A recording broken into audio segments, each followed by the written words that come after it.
do that. Like if we are stalling too long, I'll just press it. Mm-hmm.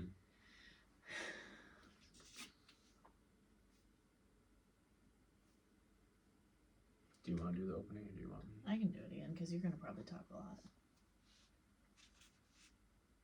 How do you kind of want to start it? I'll say the Vibrant Wellness, blah, blah, blah. We're your Mhm. hosts. Once you finish, I'll say for podcast number 2, we're going to be talking about facing fear, overcoming. Oh, that wasn't a word. Overcoming our limiting beliefs and stepping outside our comfort zones. Yep. And then you just have at it. And I'm good at like just interjecting sometimes. Yeah, because then I'll probably lead into talking about, like, I'll just kind of get into my own little thing about how I always am interested in trying to think about where these things come from. It's like, so I kind of came up with a list of ideas, and then I'll kind of just start talking from there. Yeah, and then be sure to like, we add stories of our own in. Mm-hmm. This podcast is literally a great example of it. We can always do that at the end if we want. Yeah. And then, yeah, we got this. Yeah, we got it. All right.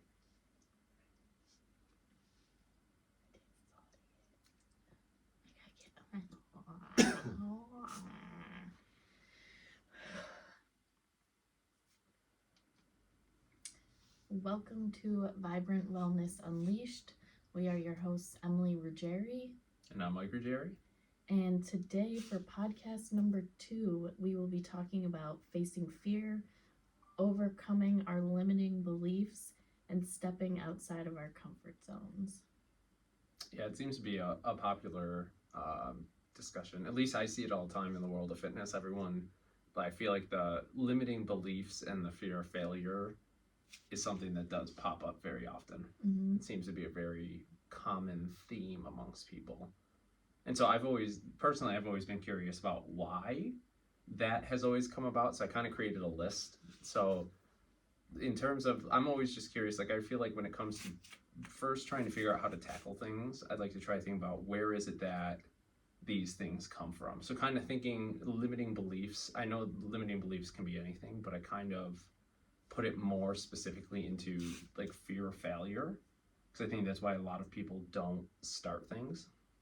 So some of the lists of things I came up with is just trying to think about evolutionarily where things kind of have begun. Because I feel as though if we start looking back to our roots, like these things are, I think it's human nature to do it. And so if we understand kind of where they came from, I think it starts to set the platform for figuring out how we can make changes and overcome them. Give us the science. The science. So I don't know how much science there is. There's some assumptions to be made here, but I think often pretty philosophically. So I always try to think evolutionarily, where did things come from? I think the fear of failure begins evolutionarily with like as a survival mechanism. Because I mean, historically, if we were to fail in hunting, gathering, protecting a tribe, etc., like there would be fatal consequences for doing that. So I do think the fear of failure has served as a survival mechanism for that. And it's kind of encouraged caution and alertness. And I think the obvious, which probably still stands pretty true today, especially in the social media day and age, is probably social standing. Yes, everyone wants the likes. Yes, I was gonna say, I think because we are social creatures, I think there's the belief that the fear of, like, essentially that failure often will put us in a lower standing socially, like in the social hierarchy.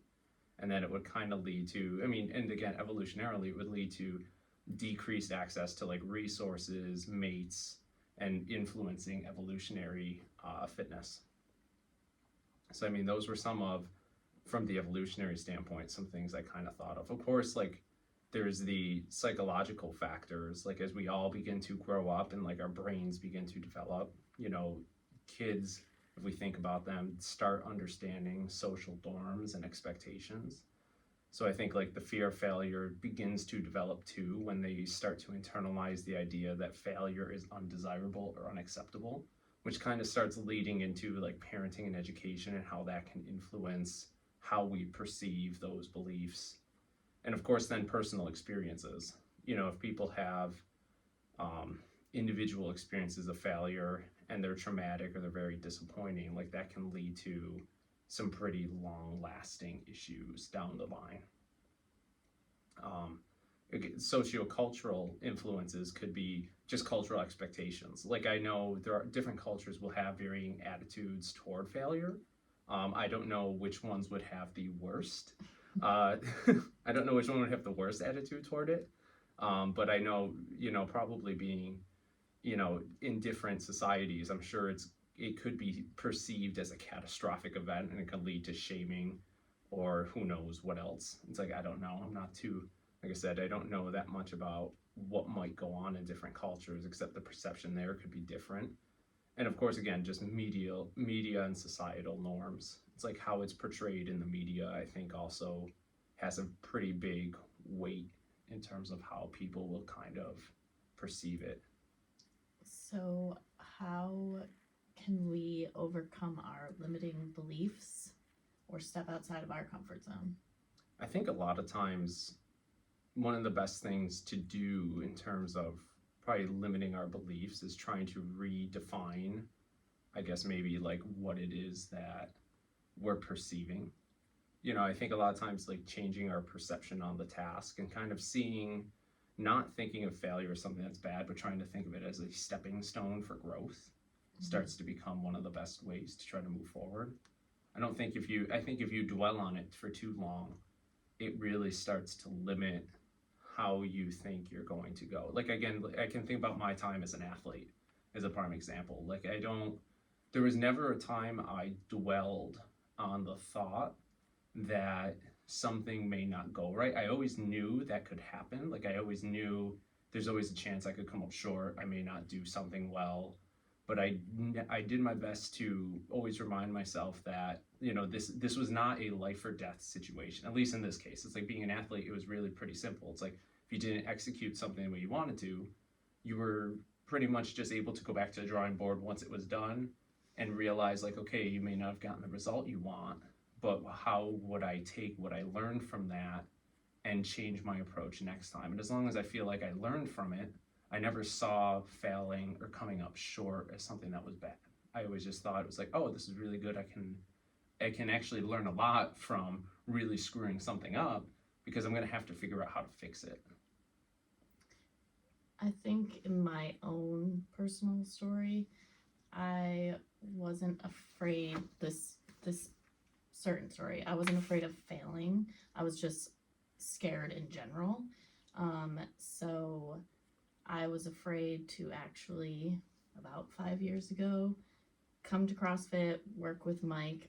I literally think I canceled on him 3-4 times before I actually stepped through the door. And I think sometimes, like once I got there, it wasn't scary at all. Working with Mike changed my whole life, and I found a husband. But if I hadn't gone through with just facing my fear of walking through those doors, I think I would still be stuck in my ways of, I was going down a bad path of drinking a lot, doing things I shouldn't be doing. And ever since then, I really have started like a whole different life. I think it's hard to articulate sometimes, but I figured I'd also ask you, like when you feel like you finally overcame like whatever was kind of the limiting factor to wanting to come to the gym, just as the example you were talking about, like what do you think changed internally in terms of your thought process? Like do you really feel like was there the point where your pure drive to want to do it was better? Was there actually just an aha moment where you realized like, oh, nothing bad is going to come out of just trying this? Honestly, with most things in my life, I overthink a lot and I build up this fear in my mind, and once I actually go to do the thing, it completely is dissipated, I guess, and it's not as big as what I made in my mind. But with working out, once I started with you and was consistent, I really just have like a drive now to want to do this. It's part of my routine. Yeah. No, I think something else I have written down here too is also, I guess, kind of maybe building off of personal experiences, is kind of understanding I think about even career growth as something like, and I had that written down where, interestingly enough, again, it might be something that some of you guys may perceive listening to this, some of you guys may not, but I even think of when I first started at least being a trainer, and I think you'll relate as a massage therapist, like I was not good at what I was doing, right? So if I would go back a decade ago, there was if I could go back and see how I used to coach when I was like 18 years old, like 11 years ago, I would probably roll over and be like, oh my god. Listen, we're This all is- really bad at things Yeah. we start. This podcast, I stumble on my words. I'm afraid to talk sometimes, but everything you start is not going to be great. And I think you just have to face that fear. With massage, I was scared that every client that came in would hate what I do, but now 5 years later, I have a thriving business. Same with you, many, many, many years later. Just got to throw yourself out there. Yep. And I think, again, like I said, I've come full circle in my own coaching development, but even now still too, fitness is a tough thing to try to be perfect at and not fail at all the time. So that's really from my field where I can come from, where every day I'm writing programs, and when you sit down to write an exercise program, there are principles you follow, but the outcome is never guaranteed. And it's kind of a two-way street. Like there's the side of the client that needs to do their job, his or her job, but there's also my end where I need to try to put the best program together to set them up for success. And sometimes I will still come up short, and what I think is going to work really well won't. And then when that happens, instead of seeing it as a bad thing, I do try to use it then as a learning experience. And a lot of times from that prescription perspective, it's like if I prescribe something and it doesn't work, I learn a lot from it, and I learn a lot from the client, and then I'm able to actually change the outcome. And then in turn, I continue to grow professionally in that side. Yeah, failure is just another way to grow. And embracing discomfort, I think, is part of that. So I do think, depending again, like on the context, stepping out of your comfort zone can really help you grow tremendously. And I think about even maybe this podcast is a good example. Like I'm someone who I talk a lot when I am with clients or when I'm really specifically talking about fitness, but usually I'm a pretty reserved and quiet person, where most of the time if someone walks by me in general public, I might wave and say hello, but usually I'm not going to have a huge conversation. And people who know me know I am completely introverted unless I know you very well, and then I'm a little weird. But yeah, so for both of us, this podcast is completely out of our comfort zone, but we wanted to try it, and if we fail, at least we're going to be talking to some cool people, making connections with people, learning, and we get to just chat with each other. Yep. And even in terms of, I guess, maybe for those listening, kind of think about, a lot of times, because everyone's perceptions who might be listening to this, what you have the limiting beliefs on might change. But just because I'm a very fitness-minded person, thinking about how is it that you can actually grow the most, and how can you change some of your beliefs. Like if you're working on changing your beliefs, and it's great, now you've kind of gotten to a point where you tend not to have the beliefs, but you're still struggling to grow. You do have to blend the two, where you're I'm trying to think of the best way to kind of say it. It's like you need to get to a point where you're no longer perceiving what you're doing, but you're consistently challenging yourself to grow. And in the world of fitness, a lot of times it just looks at doing things that you're not going to be very good at, but understanding that by you practicing whatever it is, or by you just doing it, you will eventually get better. It's very rare that people try things and don't see some fruits of their labor from actually doing it. And that can be anything, not just fitness. And anything, yeah. That's kind of, I think, why I said it. Like, I'm glad you kind of articulated it like that. I'm just kind of relating it to fitness, but you can really see that as anything. Like, usually if people put in the work to do something, the outcome is usually stacked in your favor to be more desirable. For sure. I think to end it out, unless you have something else you'd like to say. I'm really trying to think. I don't really think there's too much more. I do know one thing though. You do miss 100% of the shots you do not take. Wayne Gretzky, Michael Scott, and now Mike or Jerry have all used that quote now. Back from for anyone who's a fan of The Office, that's a great Office quote. All right.